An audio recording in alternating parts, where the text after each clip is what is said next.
만나면 좋은 친구 MBC.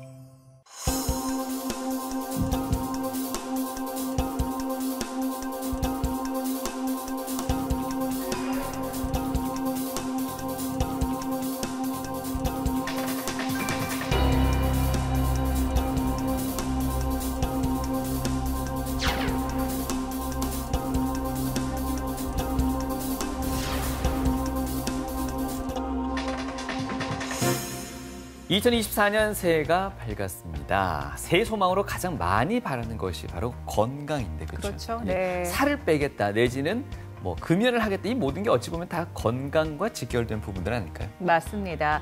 특히나 작년 연말 건강검진에서 좀 좋지 않은 성적표를 받으신 분들이라면 네. 올해는 정말 몸 관리 잘해야지, 이런 다짐들 다들 하셨을 텐데요. 그렇습니다. 몸 건강만큼이나 중요한 게 또 마음 건강입니다. 네, TV 메디컬 약속 오늘 이 시간 그래서 몸과 마음 모두가 건강해지는 새해가 되시길 바라는 마음에서 마음 건강을 다스리는 방법에 대해서 자세히 알아보도록 하겠습니다. 네, 좋은 말씀 주실 오늘의 주치의입니다. 네. 정신건강의학과 천은진 교수님과 함께합니다. 어서 오세요. 안녕하십니까? 반갑습니다.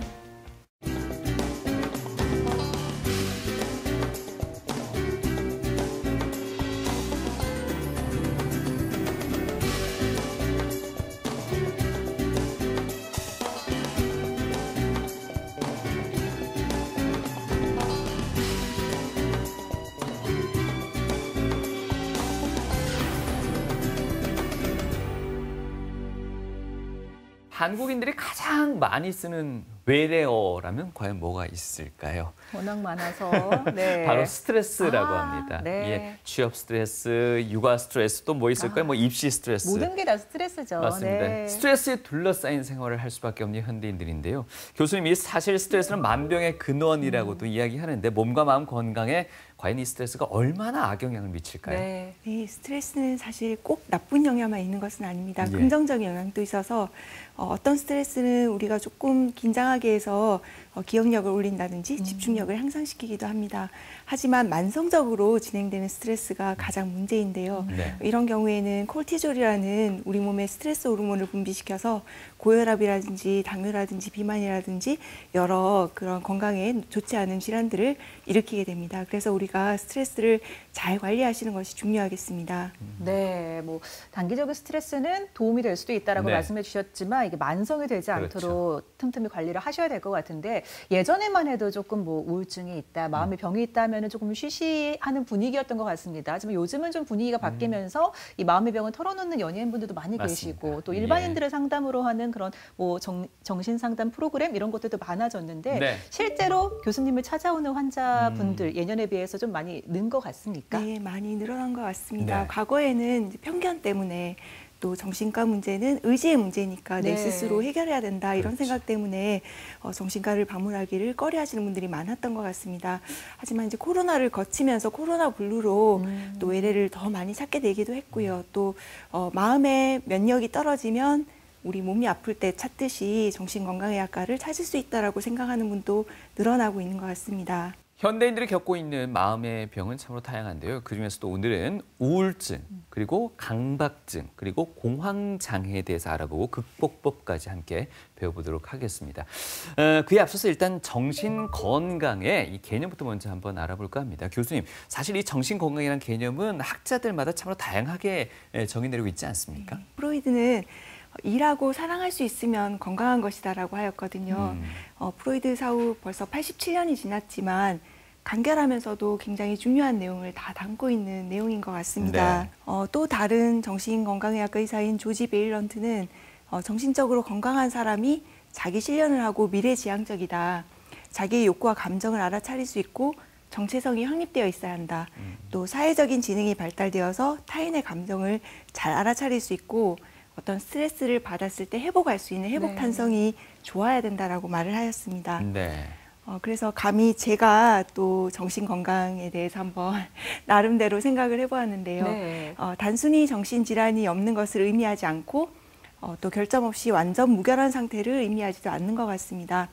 화가 나면 화를 낼 수는 있는데 그걸 잘 알아차리고 적절하게 표현하고 또 스트레스를 받고 힘들어도 하지만 건강한 방법으로 해소해가면서 일하고 사랑할 수 있다면 충분히 건강한 상태라고 볼 수 있겠습니다. 진짜 약간 타고나는 좀 체질처럼 몸이 좀 건강한 사람들은 뭐 괜찮을 수도 있지만 마음 역시도 약간의 조금 체질적인 영향도 있지 않을까. 조금은 더 섬세하고 예민하게 태어나신 분들도 네. 계실 것 같아요. 오늘 그 우울증, 강박증, 공황장애에 대해서 알아볼 텐데 첫 번째로 알아볼 게 우울증입니다. 네. 누구나 조금씩은 약간 우울감을 느끼기는 하는데 이게 심할 경우 우울증으로 끝내 극단적인 선택을 했다. 이런 맞습니다. 기사가 나오기도 합니다. 얼마나 많은 분들이 우울증을 앓고 계신지 또 이게 심각할 때는 얼마나 위험한지에 대해서도 한번 설명해 주시죠. 네, 우울증이란 뇌기능의 저하를 동반하고 자살 위험을 높일 수 있어서 사실 생명을 위협할 수 있는 질환입니다. 하지만 잘 치료하면 충분히 회복할 수 있는 정상적으로 돌아올 수 있는 그런 치료가 가능한 가역적인 병입니다. 우울증은 전 세계에서 3천만 명 이상이 겪고 있는 병입니다. 그중 반 이상, 대부분의 나라에서는 90%가량이 효과적인 치료를 받지 못하고 있는 안타까운 질환이기도 합니다. 우울증은 WHO가 얘기하기를 다른 정신 건강 관련 질환과 더불어서 2030년에는 가장 주요한 우리 인류의 어떤 질병 부담, 사망 원인이 될 것이다라고도 이야기를 하고 있고요.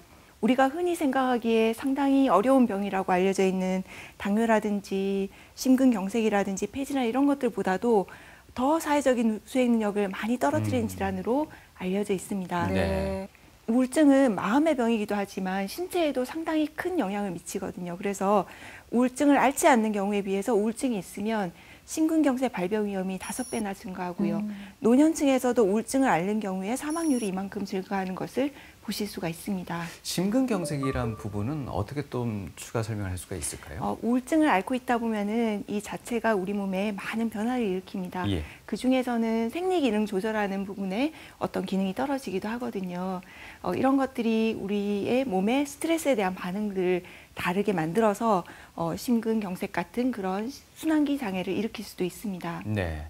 사실 그 우울증에 앞서서 우울감이란 것도 충분히 이해가 되는데 우리가 일상생활 속에서 충분히 느낄 수 있는 감정 중에 하나거든요. 근데 이 우울감과 우울증을 좀 구분하는 경계가 어디에 있을까요? 네, 우리가 우울하다는 거는 매일 느낄 수 있는 정상적인 감정인데요. 예. 이런 정상적인 우울증은 보통은 스트레스를 받고 난 후에 거기에 대한 반응으로 정상적으로 나타나고 어느 정도 조절이 가능하고 또 힘들지만 본인이 노력하면 극복이 되고 일상생활을 할 수가 있습니다. 네. 하지만 병적인 우울증에서는 우리가 특별히 스트레스를 받지 않아도 혹은 받아도 나타날 수가 있고 내가 조절하려고 해도 극복하려고 해도 어려움이 있고 무엇보다도 일상생활에 많은 지장을 미친다는 점에서 차이점이 있겠습니다. 또 기간에서도 단기간 왔다가 사라지는 것이 아니라 2주 이상 대부분은 장기적으로 지속된다는 점에서 정상적인 우울감과는 차이가 있겠습니다. 네. 방금 뭐 2주 이상 장기간 말씀도 해주셨는데 네. 구체적으로 좀 어떤 증상이 어느 정도 이제 지속될 발병을 때. 할 때, 예. 네, 그럴 때 선생님을 찾아뵈야 될까요? 네, 여기 우울증의 증상에 대해서 조금 정리를 해둔 걸 보시면 도움이 될 것 같은데요. 거의 하루 종일 우울하고 대부분의 일상생활에서 흥미나 즐거움이 상실되고 이런 식욕이라든지 체중 이런 것들은 사실 기분이 아니라 우리 몸의 변화인데 이처럼 우울증이 광범위한 뇌 기능의 어떤 장애를 동반한다는 걸 알려주는 증상이 되겠습니다. 네. 역시 수면에도 변화가 있어서 지나치게 자거나 잠을 못 자는 경우도 나타나고 초조해하고 안절부절하는 경우도 있고 반면에 또 축 처지거나 늘어지는 경우도 있습니다. 피로감이나 에너지 감퇴를 느끼기도 하고 또 이런 우리의 생각, 사고에도 많은 영향을 미쳐서 내가 가치가 없다, 과도한 죄책감을 느끼기도 하고 집중이 안 되고 인지 기능이 떨어지고 또 안타깝게도 죽음에 대한 반복적인 생각이나 자살 계획이나 시도 등을 하게 됩니다. 이런 많은 우울증의 증상 중에서 네. 적어도 5가지 이상이 2주 이상 지속되는 경우 우리가 주요 우울 장애라고 조금 더 심한 우울증으로 진단을 할 수 있고요. 네. 특히 사회적, 직업적 기능에 여러 고통을 손상을 일으키기 때문에 이런 경우에는 전문가를 찾아와서 도움을 받으시는 것이 좋겠습니다.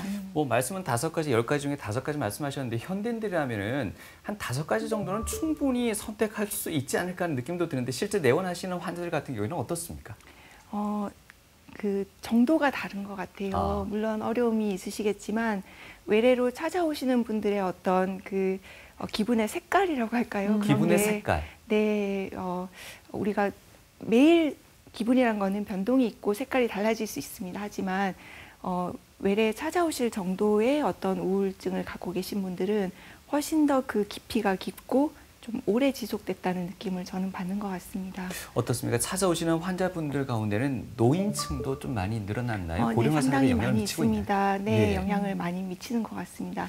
젊은 연령층들은 오셔서 우울하다 이렇게 기분 증상을 얘기하시지만 네. 노년층의 경우에는 우울하다는 표현을 전혀 안 하시는데 의학적으로 설명되지 않은 여러 신체 증상을 호소하는 경우가 굉장히 많습니다. 그럴 경우에 우리가 우울증이 아닌지 한번 잘 살펴봐야 하고요. 또 방금 얘기하신 것처럼 갑자기 인지 기능이 나빠지셔서 네. 보통 노인성 치매에서는 인지 기능이 서서히 나빠지는데 이런 우울증, 우리가 가성 치매라고도 부르는데요. 이런 경우에는 갑자기 기억력이 나빠지시면서 주변 분들은 치매가 아닌가 의심할 정도로 네. 그런 증상으로 찾아오시기도 합니다. 그래서 그런 경우에 우울증이 아닌지 우리가 놓치지 않도록 잘 봐야 되겠고 또 노년층 같은 경우에는 신체 질환을 갖고 있는 경우 여러 약제를 드시는 경우도 많기 때문에 네. 이런 것들을 충분히 고려해서 약을 선택하고 같이 치료를 잘해야 되겠습니다. 과연 이게 100% 치료를 통해서 회복 가능할까요? 우울증은 말씀드렸듯이 방치했을 때 문제가 되는 질환이고요. 예. 잘 치료하면 치료가 가능한 가역적인 병입니다. 음. 그리고 요즘은 굉장히 많은 세련된 치료 방법들, 정신치료 안에서도 다양한 기법들이 생겨서 좀 더 환자분들에게 맞춤형으로 저희들이 치료를 해드릴 수가 있고요. 또 생물학적 치료도 말씀드린 과학의 발전으로 인해서 더 좋고 더 부작용이 없는 좋은 약물과 신경조절 치료 같은 것들이 생겨나고 있습니다. 네. 우울증의 치료는 크게는 두 가지로 정신치료와 생물학적 치료로 나누어서 볼 수가 있는데요. 말씀드린 대로 정신치료 안에서도 세분화된 여러 가지 기법들이 있고 생물학적인 치료에서도 약물치료 외에도 다양한 기법들이 있기 때문에 이런 것들을 한꺼번에 동시에 했을 때 가장 최선의 효과를 볼 수가 있겠습니다. 네. 그림에서 보시면은 우울증이 오게 되면 이 세포 수준에서도 여러 변화가 일어납니다. 정상적인 우리 뇌 세포에서 보이는 이런 세포 돌기들이 우울증 환자분에서는 많이 감소된 것을 보실 네. 수가 있고 네. 우리가 정상적으로 뇌 세포가 잘 재생이 되기 위해서 필요한 그런 세포 영양 물질이라든지 네. 신경 호르몬 같은 것들이 교란이 일어나고 균형이 깨어지게 됩니다. 그런데 이런 것들이 우리가 생물학적인 치료, 즉 항우울제라든지 또 신경조절 물질, 신경조절 치료 같은 것들을 하게 되면은 정상 수준으로 세포 돌기수가 늘어나고 영양 물질의 분비라든지 이런 것들이 정상화되면서 네. 인지 기능, 생리적인 기능이 정상화될 수가 있기 때문에 우울증이 있을 때 생물학적 치료를 같이 하는 것이 중요하겠습니다. 네. 뇌 기능으로도 말씀을 드리면 우리 우울증 환자분들은 뇌 기능이 많이 떨어지는데 특히 기분을 긍정적으로 갖게 하고 마음을 편안하게 해주고 이런 전두엽 기능은 떨어지게 되고 불안이나 우울을 일으키는 편도나 변연계의 기능은 과활성화되게 됩니다. 이처럼 뇌 기능의 균형이 깨어져 있다 보니 감정 조절이 되지 않고 계속해서 불안과 우울을 느끼게 됩니다. 이때 우리가 항우울제를 복용하게 되면 불안과 우울을 일으키는 편도체의 기능이 빨리 정상화가 될 수 있고 상담을 통해서 마음을 잘 다스리게 되면은 우리 마음의 조절 역할을 하는 전전두엽의 기능이 다시 활성화가 됩니다. 그런데 이 두 가지를 각각 하는 경우보다도 네. 동시에 시행했을 때 서로 시너지 효과를 일으키면서 전두엽 기능은 더 많이 활성화가 되고 편도 기능은 더 많이 안정화되는 것을 보실 수가 있어서 이 과학적인 방법으로 이런 항우울제 복용 또 상담 치료의 어떤 병합요법이 가장 효과적이다라는 것이 이미 근거를 가지고 있습니다. 네. 우리가 상담을 하게 되면 우리가 갖고 있던 마음의 고통, 나 자신, 주변 상황이나 미래에 대해서 자신을 이해하려고 하고 도와주려고 하는 치료자를 앞에 놓고 속에 담고 있는 마음의 이야기들을 누구에게도 못했던 이야기들을 꺼내어서 이야기를 하게 되고 치료자는 열심히 듣게 됩니다.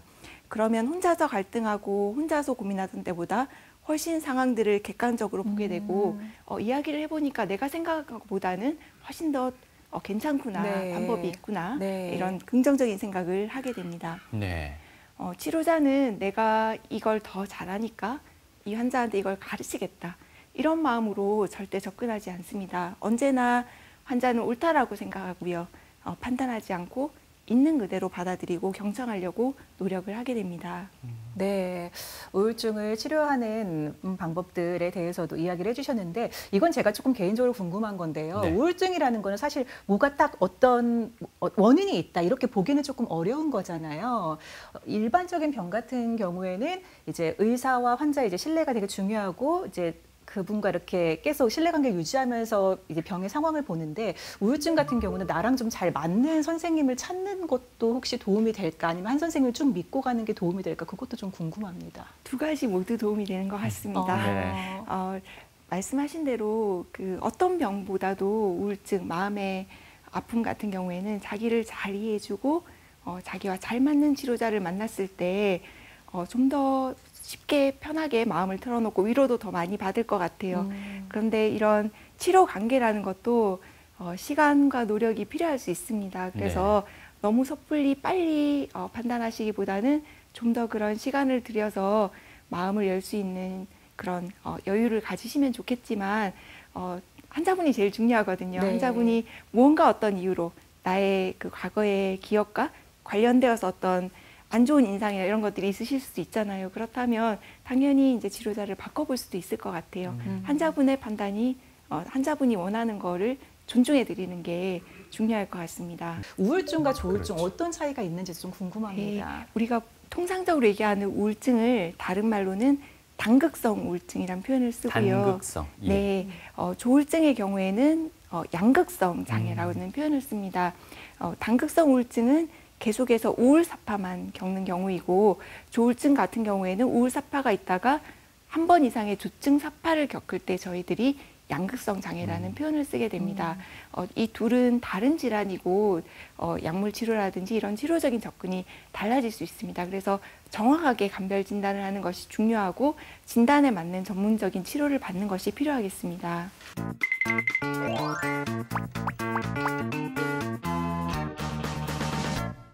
2024년 새해가 밝았습니다. 몸 건강만큼 마음 건강도 올 한 해 환하게 밝아져야 된다고 생각이 드는데요. 그래서 오늘은 질문이 있습니다를 통해서요. 마음 건강을 위해 우울증에 관한 궁금증을 선생님한테 한번 여쭤보도록 하겠습니다. 선생님, 우리가 보통 성격을 두 개로 나누는 경우가 굉장히 많습니다. 외향적인 성격, 내성적인 성격. 근데 사실 외향적인 성격이라는 것은 자기 감정을 쌓아두지 않고 밖으로 확 표현해버리거든요. 근데 내성적인 성격 같은 경우는 가슴에 좀 많이 담아두는 편입니다. 그런데 이런 이야기가 있어요. 우울증이 내성적인 감성을 가진, 내성적인 성격을 가진 분들에게 더 잘 걸릴 확률이 높다 이러던데 이게 사실인가요? 네, 그런 편견이 있는 것도 사실입니다. 그런데 우울증은 아무리 밝고 외향적인 성격을 가진 사람도 걸릴 수가 있습니다. 아, 외향적이라도요? 네, 오. 그래서 어떤 성격 때문에 우울증이 걸린다는 거는 조금은 편견인 것 같고 네. 당신이 아무리 적응적인 사람이라도 어떤 성격의 사람이라도 우울증은 걸릴 수가 있습니다. 이번에 궁금한 점은요. 우울증이라는 것이 그 뭐 남자가 더 잘 걸리고 여자가 더 잘 걸리고 이런 게 없을 거라 생각했는데 어떤 어르신이 할머니가 더 우울해 이러시더라고요. 진짜 여성이 더 우울증에 걸릴 확률이 높은가요? 네, 실제 우울증의 유병률은 여성이 남성보다 2배 두 배나요? 더 많다고 보고되고 있습니다. 여기에 대한 원인으로는 호르몬 영향이라든지 사회적인 스트레스의 차이라든지 감정을 이제 처리하는 방식의 차이라든지 이런 것들이 원인이 될 수 있다라고 이야기를 하고 있습니다. 다르게 보는 측면에서는 남성분들이 조금 우울 증상을 감추고 잘 표현하지 못하는 경향이 네네. 있고 알코올 사용 장애라든지 이런 다른 모습으로 표출되는 경우도 많아서 실제보다는 좀 낮게 평가가 된다라고 보는 견해도 있습니다. 여성이 우울증에 더 많이 걸린다는 것은 한국 사회적 특성도 좀 있을까요? 근데 전 세계적으로 여성이 더 많은 걸 보면 출산 후에 우울증이라든지 이런 것들이 많은 영향을 미치는 것 같아요. 새해가 들어서면서 많은 분들이 결심을 많이 할 겁니다. 대부분의 많은 분들이 나는 올해부터 아침형 인간이 될 거야. 아침에 좀 일찍 일어나서 활동하고 싶다는 분 계시는데 저 같은 경우는 그게 잘 안 되더라고요. 밤늦게 그냥 좀 집중도도 좀 높고 이러다 보니까 저를 올빼미형 인간이라고 표현하는데요. 그런데 그 이야기 들었습니다. 혀가 너 올빼미형 인간이라서 우울증에 잘 걸릴 거야. 이러는 거예요. 이게 틀린 이야기죠? 최근에 굉장히 대규모의 잘 디자인된 그런 유전 연구에서 실제 아침형 유전자를 가지신 분들이 우울증에 좀 보호가 되고 또 정신 건강이 더 낫다 이런 연구 결과가 있었습니다. 그래서 그럼 왜 그럴까에 대한 이제 의문이 생길 수 있어서 그 연구의 저자들이 가설을 세우기로는 지금 현대 사회에 있어서 아침형의 유전자를 가진 분들이 조금 더 본인의 생체 시계와 생활 패턴이 일치할 가능성이 많다. 불일치가 되면 아무래도 우울증이 더 걸릴 수 있겠다. 이렇게 이야기를 했습니다. 근데 올빼미형 인간, 저녁형 인간이 아침형 수 인간 진짜 있죠. 힘듭니다. 네, 분리할 수 있겠어요. 그래서 그런 거에 맞는 조금 유연한 근무라든지 이런 것들이 앞으로 좀 많이 도움이 되면 올빼미형이신 분들도 좀 혜택이 있지 않을까 싶습니다. 선생님 아침형 인간입니다. 예, 저는 운 좋게도 현대사회에 좀 적응하기 좋은 아침형 인간인 것 같습니다. 그렇군요. 네. 우울증에 대한 궁금증, 오해와 진실까지 질문이 있습니다를 통해서 알아봤습니다. 네. 자, 이번에 알아볼 마음의 병은 강박증입니다. 강박, 강한 압박. 누구나 조금은 일상생활 속에서 네. 겪고 있지 않을까 하는 생각이 드는데요. 교수님 실제 환자 사례 보면서 좀 설명을 들어볼까요? 네. 외래를 내원하신 30세 직장인분을 예로 들어보도록 하겠습니다. 이분은 물건을 만지면 뭔가 오염된 느낌, 찝찝한 느낌이 들어서 손을 수없이 반복해서 씻어야 하고 외출 시에는 문단속이나 가스불 점검 등을 나가서 다시 들어와서 또 하시고 나가시고 네. 또 나가서 좀 불안해서 다시 들어와서 하시고 이렇게 반복하는 것 때문에 약속 시간에 맞추지 못하는 증상을 주소로 내원을 하셨습니다. 환자분은 이런 강박 증상 때문에 사람들을 대하기가 두려워지고 결국에는 우울증도 함께 동반되면서 무기력해지고 결국 직장까지 그만두게 되신 경우셨습니다. 네. 사람에 따라서 사실 누구나 약간의 강박은 가지고 있지만 강박 증상으로 일상생활에 지장을 줄 정도면 치료가 필요하겠습니다. 강박 사고는 원하지 않고 불필요하다는 것을 알지만 마음속에 반복적으로 떠오르는 생각이나 의심이나 충동을 이야기하고 강박 행동은 이러한 강박 사고로 인한 불안에서 벗어나고자 하는 어떤 반복 행동을 말합니다. 예를 들면 반복해서 씻는다든지 반복해서 확인한다든지 하는 것들을 우리가 강박 행동이라고 부릅니다. 강박 행동이라고 한다면 지금 뭐 씻는 거를 예로 들어주시기도 했지만 네. 뭐 일적인 부분에서도 있을 수가 있고 되게 여러 가지로 어떻게 보면은 좀 완벽주의적인 성향이 있으신 분들도 계신 것 같고 아니면 네. 좀 불안감 때문에 더 이제 완벽을 기울이면서 뭔가 맞아요. 강박증이 있으신 분들도 계신 것 같은데 이런 강박증이 왜 생기는 건지도 좀 궁금합니다. 네, 강박증은 현재 뇌피질과 선조체, 시상, 피질을 연결하는 이 회로가 원래부터 좀 취약한 상태에서 심한 스트레스가 작용하면 역치 이상의 어떤 상황이 되면서 회로에 이상이 발생하고 그로 인해서 신경전달 물질의 어떤 균형이 깨지고 이 강박장애, 대칭에 대한 강박이라든지 금기시된 사고라든지 오염에 대한 생각, 저장 강박 같은 것들이 생긴다고 알려져 있습니다.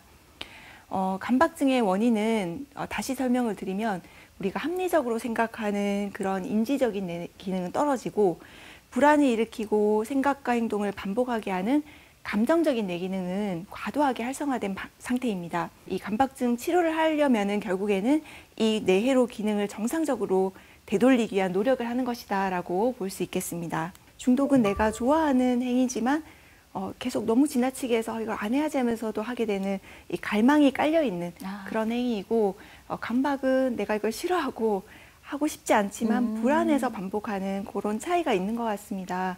하지만 과의존이 지나치게 되면은 나중에는 이게 좋아하지도 않는데도 나도 모르게 계속 어쩔 수 없이 하게 되는 강박적인 부분이 생기게 되어서 좀 겹치는 부분이 생기는 것 같습니다. 그래서 이 SNS 같은 경우에도 과의존이 지나치면은 강박적인 그런 부분이 분명히 나타날 수 있을 것 같아요. 네. 뭔가 불안함에서 기인해서 나타나는 반복적인 증상, 현상이라면 틱장애하고도 상당히 비슷해 보이는데 네. 강박증하고는 어떤 차이가 네, 있을까요? 틱장애 같은 경우에도 역시 반복 현상이 있다는 점에서 강박이랑 많이 닮아 있고 실제로 이 둘이 공존하는 경우도 30% 될 정도로 이 뇌회로가 조금 공유되는 부분들, 유전적인 성향이 공유되는 부분들이 있습니다.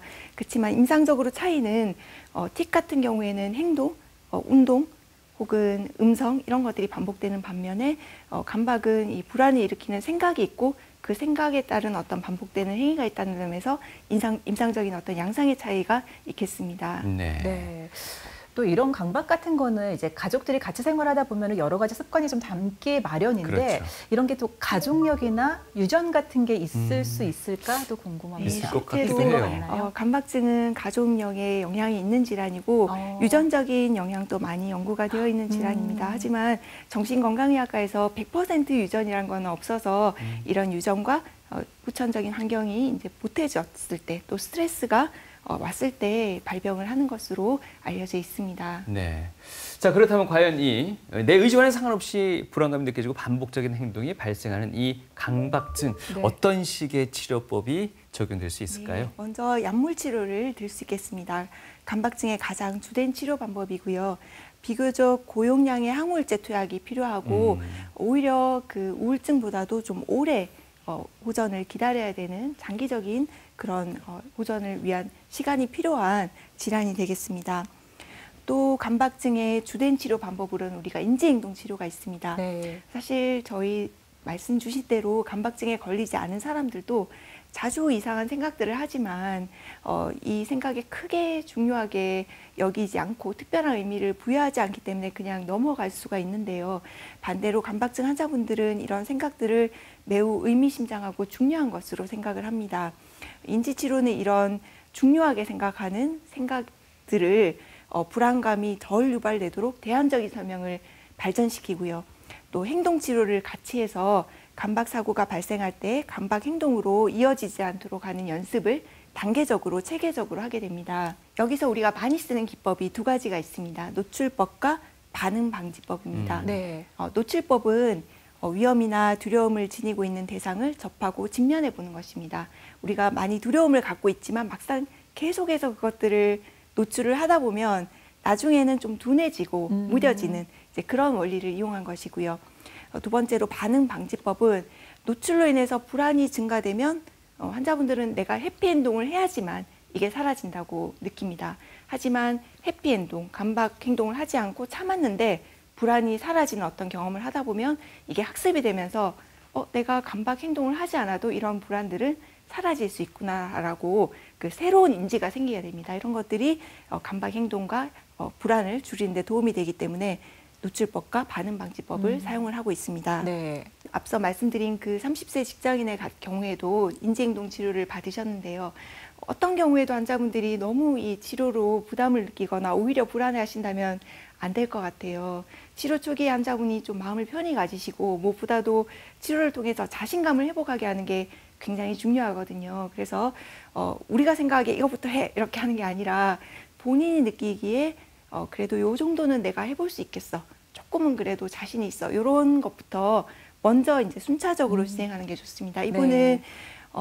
더러운 것을 만지고 씻지 않는 거는 너무 힘들 것 같다. 하지만 내가 확인하는 거는 좀 참아볼 수 있겠다라고 하셔서 여기 확인하는 거를 먼저 한번 참아보자라고 했고 잘 따라오 주셔서 내가 확인하지 않아도 큰일이 벌어지지 않고 뭐 집에 불이 나거나 이런 일이 벌어지지 않고 괜찮구나라는 거를 몇 번 경험하고는 굉장히 이제 자신감을 가지게 되셨거든요. 그런 다음에 조금 더 어려워하셨던 더러운 것을 만지지 않고 만진 다음에 씻지 않고 참아보는 것.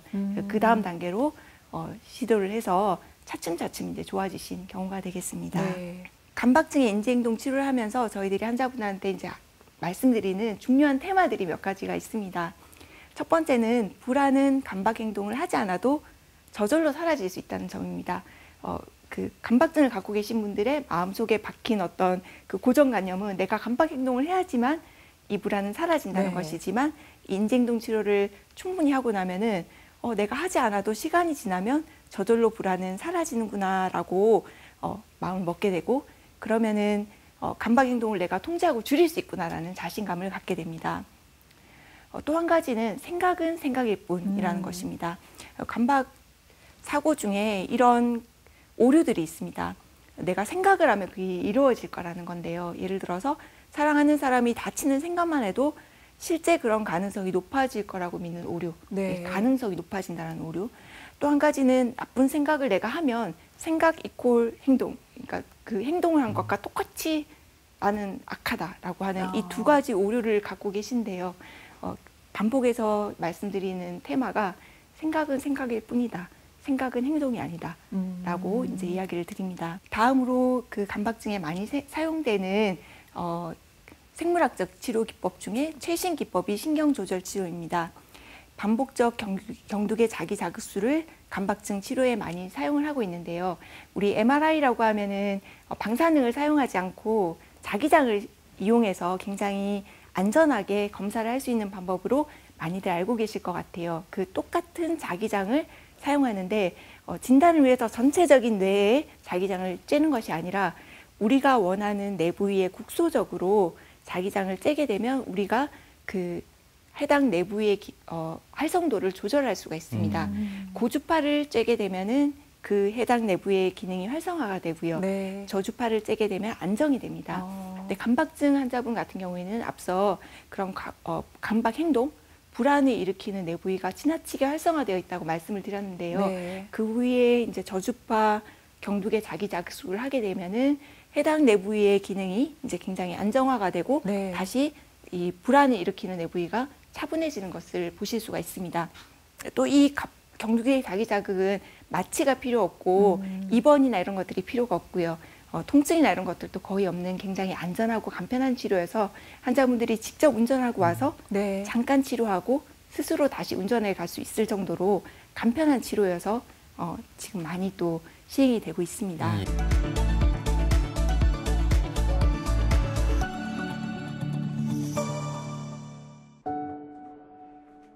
생활 습관으로만 여겼던 사소한 행동들. 그 정도가 심해지면 몸과 마음까지 갉아먹는 병이 된다. 저는 다른 사람이 만진 물건을 제 손으로 만지게 되면 병균이 옮을 것 같고 그 병 때문에 제가 병이 날 것 같다는 생각이 들어서 손을 계속 씻게 됐었고 심할 때는 세면대를 떠나지 못할 정도로 자주 손을 씻게 되었어요. 그것뿐 아니라 외출할 때는 문이 제대로 잠겼는지 가스불을 제대로 잠궜는지 그런 것들을 계속해서 반복해서 확인을 하게 됐고 불안해서 다시 또 확인을 하느라 약속 시간에 자꾸 늦게 되어서 일상생활에 지장을 너무 많이 받게 되었습니다. 그래서 이대로는 안 되겠다 싶어서 병원에 치료를 받으러 오게 되었습니다. 일상을 마비시킨 강박 행동. 박정란 씨는 강박 행동에다 우울증까지 동반돼 결국 다니던 직장까지 그만두게 됐다. 그 당시에는 이게 병이라는 생각, 심각한 상태라는 생각을 못하고 계시다가 사회생활을 시작하는 시기인 20대, 30대 때 새로운 역할들을 하게 되고 대인관계를 하게 되고 그러면서 스트레스를 받게 되면은 아무래도 증상들이 더 심해지시는 경우가 많고 일상생활에도 영향을 많이 끼치게 돼서 어려움을 겪으시면서 그제서야 이제 병원을 방문하셔서 진단을 받게 되는 경우가 많은 것 같아요. 강박 행동은 어떤 치료가 이루어질까? 약물 치료와 함께 많이 사용되는 경두계 자기 자극술. 환자에게 알맞은 강도와 주기를 설정한 뒤 자기장을 이용해 특정 부위의 뇌신경세포를 자극하는 치료법이다. 방사선을 사용하지 않고 안전하게 우리 MRI 진단할 때 사용하는 기계처럼 자기장을 이용해서 치료를 한다는 점이 좋은 점이고 마취나 전처치 없이 입원 없이 외래에서도 손쉽게 할 수 있다는 점이 장점이 되겠습니다. 쇠 같은 것들이 몸에 있을 경우에 영향을 받을 수 있어서 뇌 클립수를 받으신 분이라든지 혹은 심방 세동기 같은 거를 장착하신 분들의 경우에는 치료를 적용하기가 어렵겠습니다. 불안한 강박 사고에 연결고리를 끊어내는 인지행동 치료도 대표적인 방법 중 하나다. 그렇게 손을 씻으면 보통 그 뒤로는 좀 어떤 생각이나 감정이 드세요? 순간적으로는 불안한 마음이 조금 줄어드는데 또 조금 지나면 또 손을 씻어야 될 것 같다는 생각이 자꾸 반복이 됩니다. 면담과 다양한 평가 문항을 통해 강박 사고를 객관화하는 인지행동 치료. 꾸준한 연습과 함께 치료에 대한 환자의 의지가 중요하다. 많이 이제 답답해서 병원에 오시게 되면 빨리 좋아지시길 바라실 텐데요. 아무래도 뇌 기능의 어떤 치료를 필요로 하는 경우이기 때문에 최소 6주 이상 충분 기간 치료를 받으셔야지 효과를 보실 수가 있겠습니다. 감박장애는 재발할 수 있습니다. 그래서 재발을 방지하기 위해서 스트레스 관리가 중요하시고요. 또 약물 유지요법을 하시는 것이 재발을 막는 데 도움이 되겠습니다. TV 메디컬 약속 오늘 이 시간 마음의 병에 대해서 대표적인 질환들 짚어보고 있습니다. 우울증, 강박증, 그리고 마지막으로 공황장애에 대해서 알아볼까 하는데요. 연예인들이 공황장애 많이 앓고 있어서 연예인병이라고까지 불리기도 합니다. 누구에게나 찾아올 수 있다고 하는데요. 이 공황장애 유병률이 점점 높아지고 있다고 합니다. 네, 맞습니다. 공황장애는 정말 감기처럼 누구나 걸릴 수 있는 질환이기 때문에 주목해야 되는 질환인 것 같습니다. 지금 공황장애 유병률은 말씀하신 대로 굉장히 빠른 속도로 많이 증가하고 있습니다. 네. 굉장히 안타깝게 생각을 하고 있는데요. 특히 20대에서 40대 사이에 많이 늘어난 것을 보면은 경제적인 상황이라든지 사회적인 스트레스도 영향을 미치는 것 같습니다. 네. 이 공황장애의 증상에 대해서 말씀드리도록 하겠습니다. 먼저 맥박이 빨라지거나 심장박동이 심하게 느껴집니다. 식은땀이 나고 떨림도 느껴질 수가 있고요.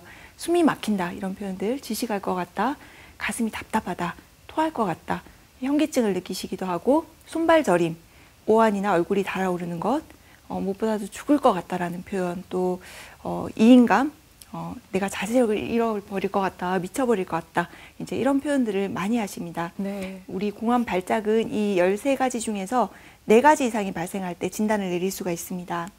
공황 장애는 이 공황 발작이 계속해서 반복적으로 나타나면서 한 달 동안 그에 대한 지속적인 걱정이 있으면서 일상생활에 어떤 지장이 있을 때 공황 장애로 진단을 합니다. 네.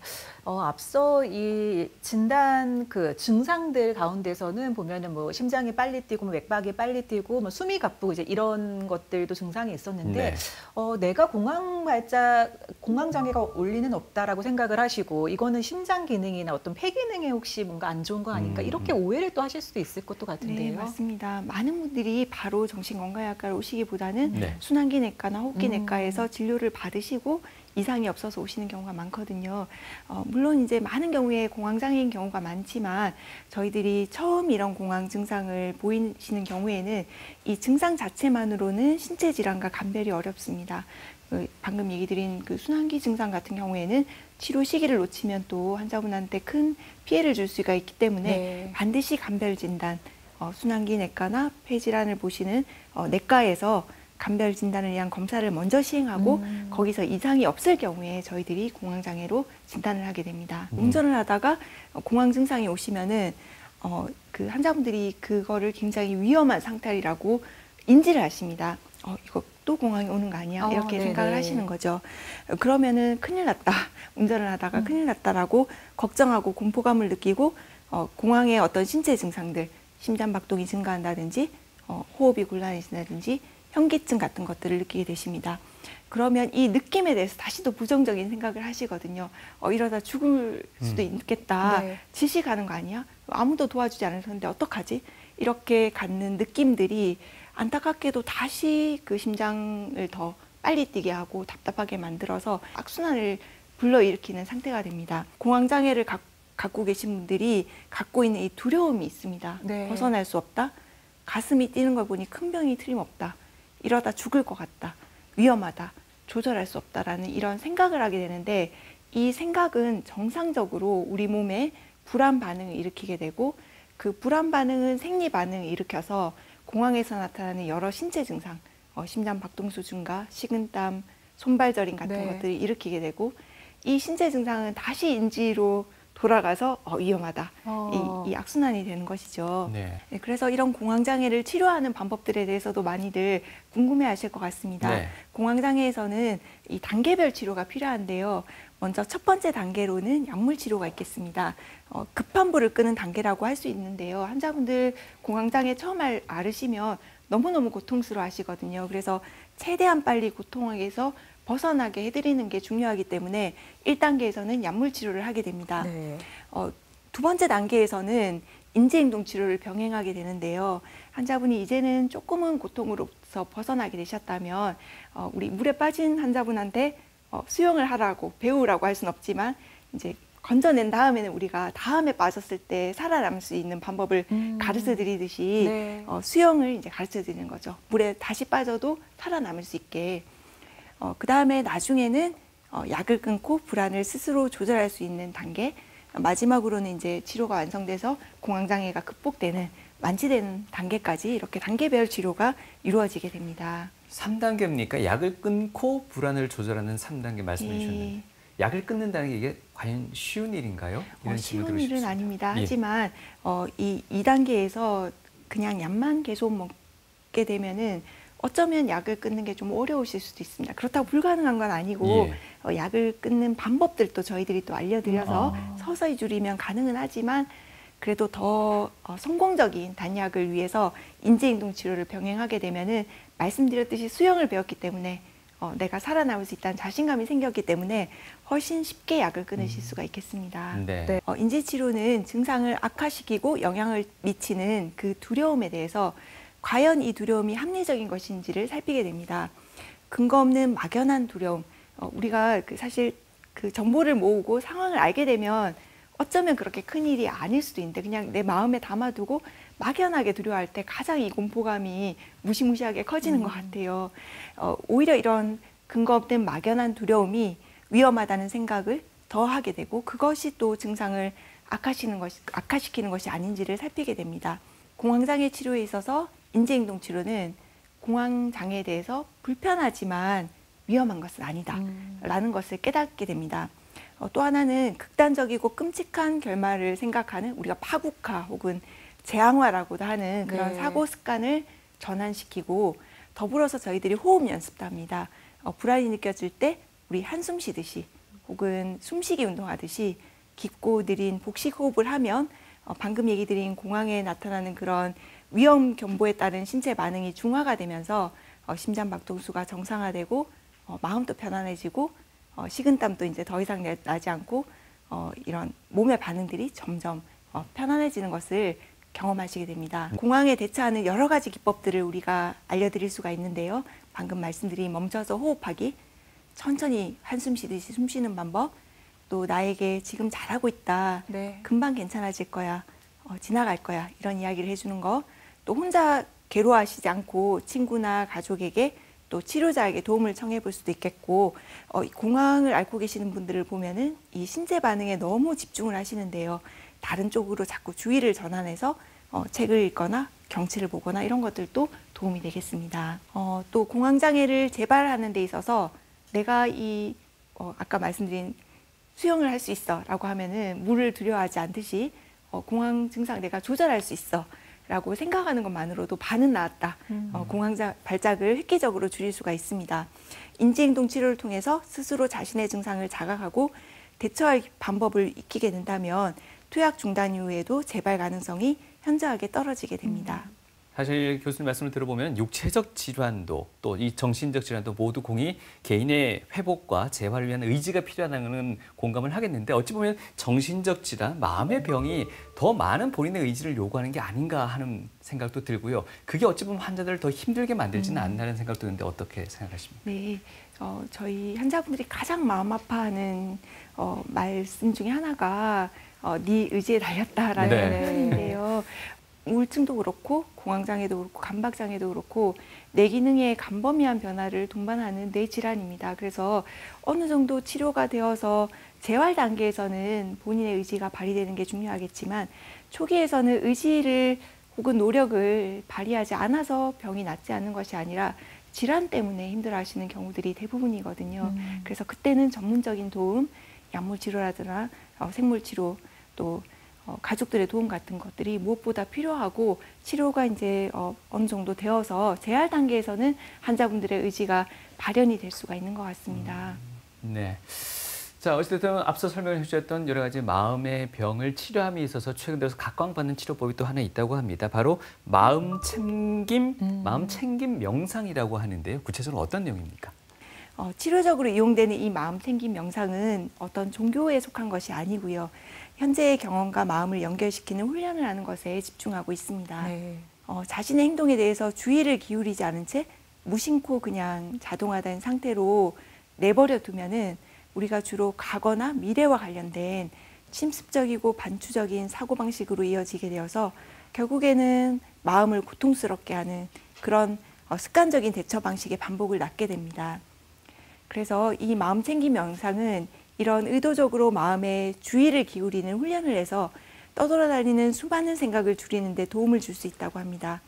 마음 챙김이란 의식에 떠오르는 생각이나 감정이나 느낌을 비판단적인 방식으로 있는 그대로 또 지금 여기의 관점에서 알아차리는 것을 의미합니다.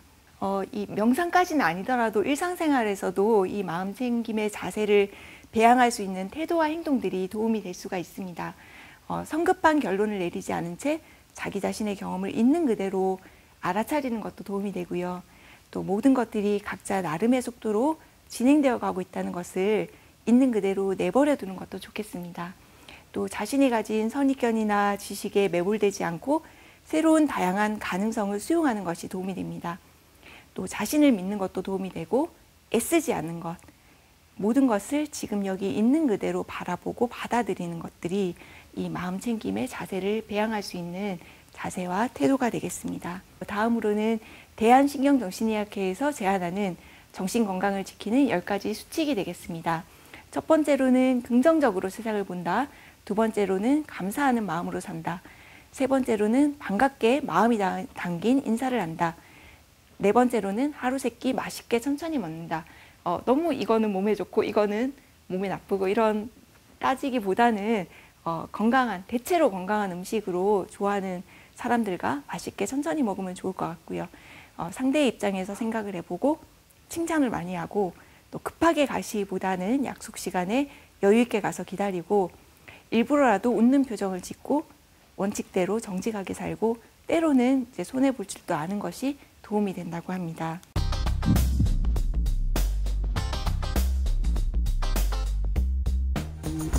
매번 다짐하지만 2024년 새해에는 금연에 성공하고 싶습니다. 새해에는 술을 좀 줄여보려고 해요. 제가 컴퓨터를 좀 자주 해서 거북목이 있는데 새해에는 스트레칭을 좀 해서 교정을 좀 해보려고 합니다. 새해에는 운동을 좀 해서 근육을 좀 키워볼까 해요. 취미생활을 좀 가져서 여가 시간을 좀 여유롭게 즐기고자 합니다. 여행을 좀 많이 다니고 긍정적인 생각을 많이 하려고 노력하려고요. 혼자 힘으로 안 될 때는 병원 가서 도움을 받아야 되겠죠? 마음 건강을 위해서는 육체 건강도 중요하다고 생각하기 때문에 새해에는 운동을 해볼까 합니다. 교수님, 우울증 약을 먹으면 치매를 일으킬 수 있다는데 사실인가요? 사실이 아닙니다. 네, 많은 분들이 정신건강의학과 약에 대해서 오해를 하고 계신 것 같습니다. 우울증 약은 그 자체의 기전이 뇌 기능을 좋아지게 하는 내영양 물질의 분비를 촉진해서 해마세포의 기능을 좋아지게 하고 실제로 항우울제를 꾸준히 복용한 경우에 우울증에 이제 작아져 있던 해마 크기가 정상 크기로 돌아오는 것까지 확인이 된 바가 있습니다. 그래서 어떻게 보면은 우울증이 있는데 치료하지 않고 방치하면 오히려 치매가 걸릴 수 있고. 아, 그래요? 네, 우울증 반대군요. 치료를 잘 받는 것이 인지 기능을 보존할 수 있는 방법입니다. 아마 이런 오해가 생긴 이유가 과거에 이 수면제 중에 그런 치매를 장기간 복용했을 때 일으키는 또 중독성도 있는 약들이 있었습니다.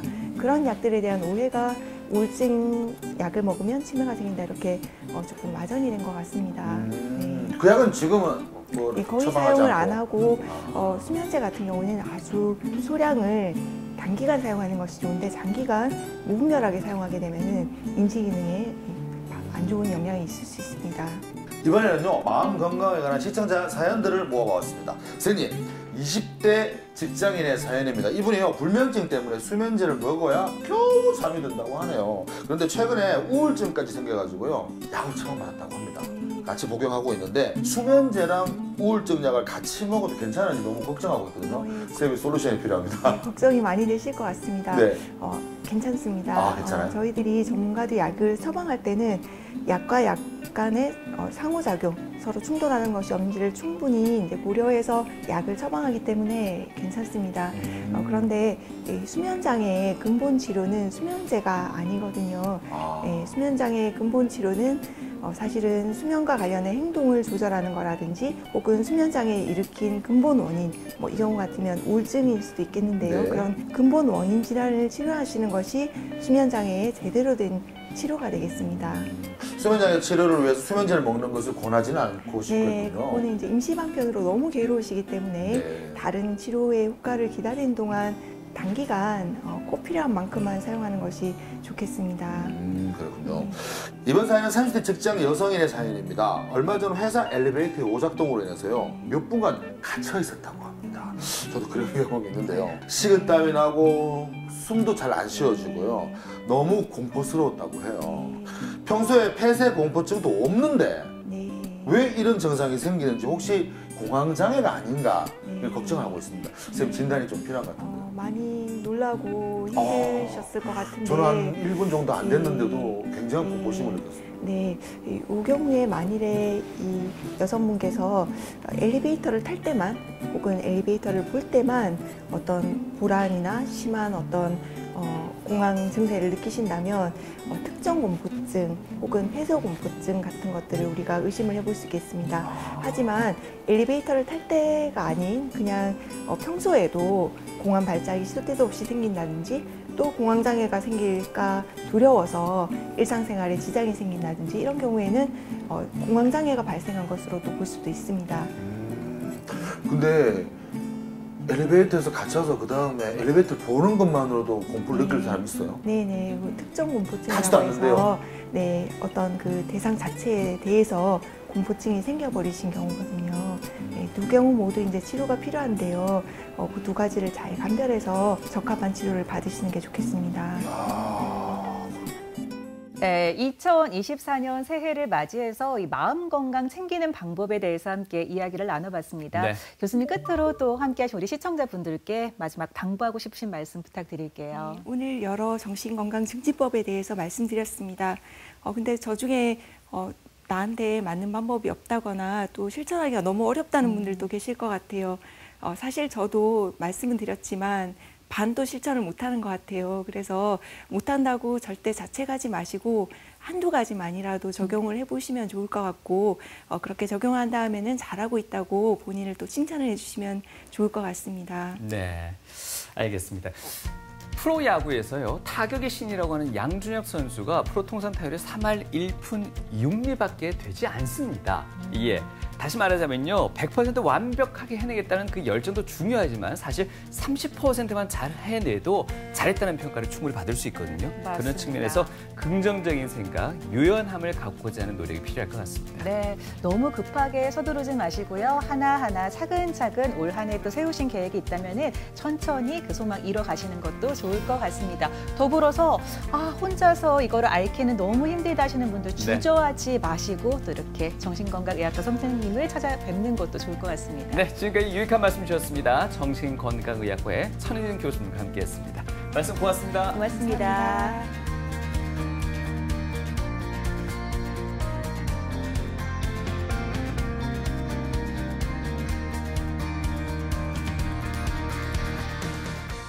너무너무 마음이 아픈데요. 왜냐하면 저에게 치료받고 꾸준하게 이렇게 외래 다니시는 조현병 환자분들은 오히려 대다수 굉장히 순수하고 타인에게 해를 끼치기보다는 본인이 참고 감내하고 그런 걸로 스트레스를 많이 받아서 오히려 병이 오시고 이런 분들이 많았습니다. 치료를 받기 전에 그 환청이나 망상 같은 정신증적 증상 때문에 일시적으로 일부에서 나타나는 모습들이 많이 부각이 되어서 사회적으로 오해를 많이 받으시는 것 같아요. 근데 문제는 이거를 자꾸 부각하게 되면은 환자분들이 내가 조현병이란 거를 드러내기를 더 두려워하시게 되시고 병원을 더 안 오시게 되셔서 치료를 더 안 받을 텐데, 그러면 우리가 생각하는 그런 안전한 것과는 더 거리가 멀어지잖아요. 그죠? 안전하게 되려면 사실은 그런 분들이 안심하고 편견 없는 따뜻한 시선으로 바라봐서 치료를 받을 수 있는 환경을 만들어줬을 때 모든 환자분들이 잘 치료를 받았을 때 더 안전해지는 거거든요. 그래서 음지에 있지 않게 양지로 우리가 밝은 곳에 치료받을 수 있게 그런 사회적인 환경을 만드는 것이 오히려 더 우리 모두가 안전할 수 있는 방법일 것 같습니다. 우리가 몸의 면역이 떨어지면 감기나 폐렴에 걸려서 치료를 받으러 오듯이 마음의 면역이 떨어지면 정신건강의학과에 치료를 받으러 오실 수 있다고 생각을 합니다. 내가 하고자 하는 일을 하는 데 있어서 오히려 치료를 통해서 마음이 건강해졌을 때 더 잘할 수 있으시다는 것을 아시고 편하게 정신건강의학과를 찾아주시면 감사하겠습니다.